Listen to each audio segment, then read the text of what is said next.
So, Chris Mike, Schmidt, how are you? how are you? Doing great. Good. I want to make sure I'm pronouncing your company name correctly. It's Stefanini. That's correct. Okay. They sent me a press, not you personally, but your office sent me a press release about a week ago talking about, well, number one, you're the Chief Innovation Officer, which we'll get into. And number two, you have a new program called the Transformation Office. But before we get into that, why don't we talk a little bit about, I'm intrigued by your title. Tell me what that all means and what you do. You know, Mike, at the end of the day, when you look at the Chief Innovation Officer role that I'm partaking in, it's really about helping to set the strategy and path for our strategy around digital transformation, automation, and how it affects our customers. And there's really two sides to that, right? Number one is we have a portfolio of products and services. We call it our SI suite, Stefanini Artificial Intelligence Suite, which is a complement of products and services that we deliver to our customers in the execution of digital workplace infrastructure application outsourcing. So part of my responsibility is to help set the prioritization and goals of where we're taking our own platform.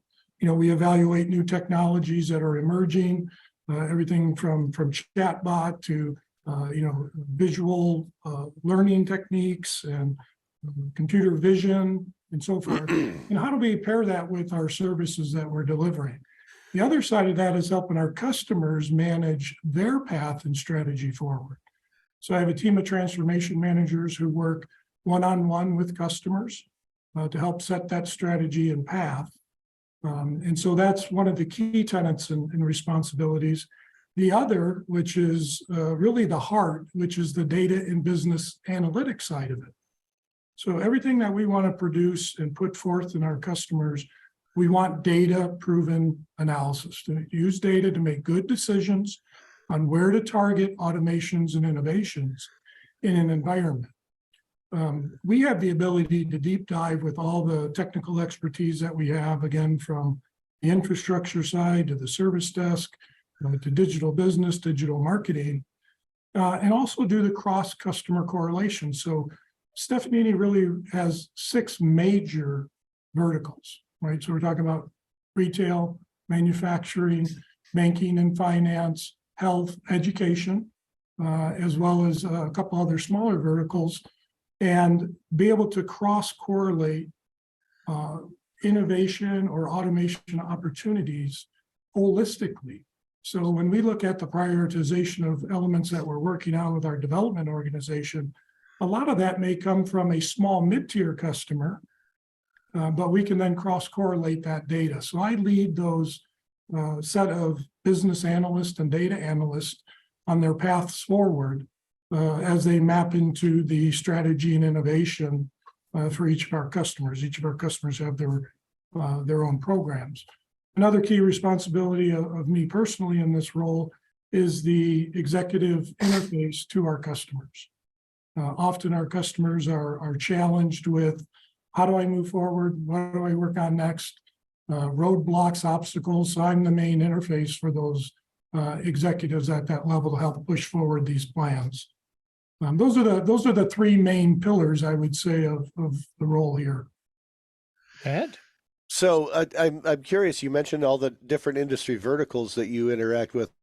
What would be some of the applications you're looking at, say, for automation and AI in, say, healthcare? I'm just picking one at random. Yeah, and if you look at, I think, Matt, overall, we're looking at the services that we provide. So from our perspective in healthcare, we have a really interesting niche with the pharmaceutical industry with remote data capture, electronic data capture as part of clinical trials. So If you think about the onboarding and offboarding of a physician into a clinical trial for our customers, everything from the acquisition of their hardware to the applications running on that device, making sure that they have the mobile connectivity in countries all over the world, right, with all these physicians.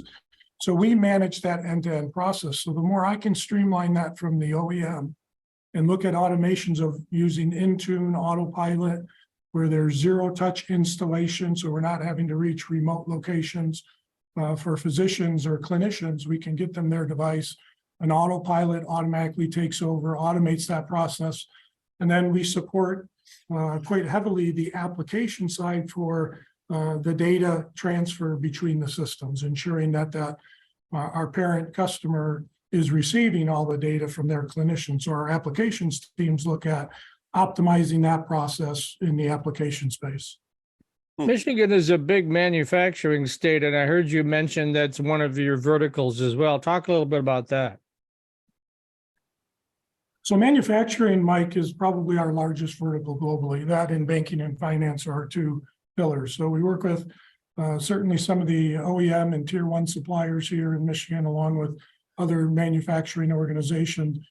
Here in the United States, they are our biggest customer base globally.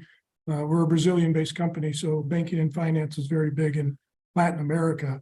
So a whole plethora of services, a whole gamut of digital workplace, right? So we have the unified endpoint management, very similar to pharmaceutical, where we're managing and owning the devices, end user support, providing them the what we are calling our SciSuite, Chameleon, and Sophie AI platforms to actually execute their day-to-day activities. I'll give you one example of a manufacturing customer where we recently rolled out our SciSuite platform. This was an organization that was currently providing the services themselves, but by implementing our platform in about 3 months, we were able to improve customer satisfaction and that user experience threefold. So their experience score before we took over was in the mid-20s%. In our first month of production, we were in the 68% satisfaction with the new footprint. So immediate returns on that. We also were able to deliver a 14% deflection rate. So this is reducing volume in the environment that's going to tier one, tier two, tier three with the automations. And so as we're bridging into the manufacturing organizations, always looking for new creative ways. And Mike, this is inclusive of the corporate office employees, as well as plant, factories, logistics centers, the industrial device, the equipment running on those devices. So really owning that end-to-end process for these customers has been really exhilarating, because as the more services you provide and can touch the end-to-end, when you talk about user experience, the user experience of a forklift driver versus a corporate accounting personnel, right? Different applications, different technology, but you're trying to optimize all their experiences with IT. Would you define that as Industry 4.0, or how would you define that? So we do. So Industry 4.0, and we have a whole business group dedicated to Industry 4.0. I think it complements and supplements the premise around Industry 4.0. Okay. I'm sorry, Matt, I cut in there. Go ahead. No, that's all right. I just wanted to know what type of team members are in the transformation office? What kind of roles, what kind of skill sets do you have there? Yeah, so Matt, within my group specifically, so I mentioned transformation managers a little bit earlier. Transformation managers are, you think of they're really the face of the client, right? They're the main interface for delivering our message, carrying that message forward. They're also doing a lot of the blocking and tackling of their managing the project plans. They're doing the corporate communications with that customer on the results and actions that were taken as part of the plan. They're working with the internal groups here within Stefanini, like research and development, so to drive those products and services forward. But they're really, Mike, Matt, I like to call them like a professional golf caddy, right? Where they have technical abilities, right? But they know when to coddle and give encouragement. They know when sometimes you need a kick to get things moving. So they really have to manage a lot of different personalities, both on the business side and the technical side. As you guys know, that can be quite a bit different dealing with technical resources as it is a business person. The other key roles I mentioned to you real briefly were data scientists and business analysts. So these are folks that can mine data lake information, find correlating, run your Six Sigma analysis, those types of procedures, but also the business side of the house, in understanding from a technical perspective and a business perspective, how a change or automation that we may make at a server or application layer has upstream and downstream effects, whether that's to the cloud or to that end user computing device. So all of my folks today are based here in North America. Most are around me here. I'm located at our North American headquarters here in Southfield, right down the road from you folks, on 11 and Inkster here. Okay. But as we're going to continue to try and build out that team, so the developers, the folks who are actually writing the code, they work within our organization, but under a different management. So, well, Mike, if you're looking for some interns, I know a place where you can turn. In fact, that fellow there with the blue screen can help you out with that. So yeah, Lawrence Tech, absolutely. We've had interns from LTU in the past, so we'd be happy to entertain that for sure. Yeah, sure. And I just wanted to also thank Stefanini. They are another little scooplet for you, Mike. They are going to be the presenting sponsor of LTU's Research Day in April 21st. Wow, so, we're just full of announcements today. I'm amazed, you know. So our thanks to Stefanini for stepping in and acting as presenting sponsor for Research Day. We're going to have right around 100 research presentations over the course of the day that day. It's going to be a lot of fun. That's great. And I always have to ask this question. I started asking it during the recession, and I kept asking it, even though it's not a recession anymore, and unemployment is very low. But I'm just wondering, are you hiring any new team members to support this initiative? And if so, what kind of skill sets are you looking for? Yeah, so Matt, overall, our entire innovation organization is growing leaps and bounds. So again, looking at some of the skill sets that I mentioned, but we also have obviously all of the development side of the house, right? So your traditional AI programmers, Java developers, we do a ton with the Microsoft Cloud, sure. Google Cloud, Azure, et cetera. So full gamut of technical resources. We're again, probably our biggest growing area in the company's innovation, as well as our enterprise services, which is the full gamut of technology that you see deployed within customers' environments. But I caught the tail end of your previous segment, and I want to reinforce that those communication skills, right, and the personal side of that is crucially important. Sure. As you mentioned, to be able to interact with different colleagues, technical and business. So those soft skills are still tremendously important as well. Okay, and so the great news, certainly. I'm surprised. I didn't know that much about the company, although I get an amount of press releases, but you're a pretty big operation around the world, aren't you?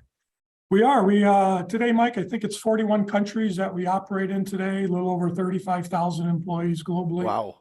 As I mentioned, we are headquartered in Sao Paulo, Brazil, but here in Southfield, we represent the North America and APAC regions here in Southfield. And so roughly what do you how have? many... So I'm sorry, Matt. Just going to ask, how many folks you have working in the Southfield area? Yep. So Southfield is one of our biggest call centers alone. So we have around 400 service desk agents alone. There's probably 600-700 people in the greater Detroit, Metro Detroit area for us.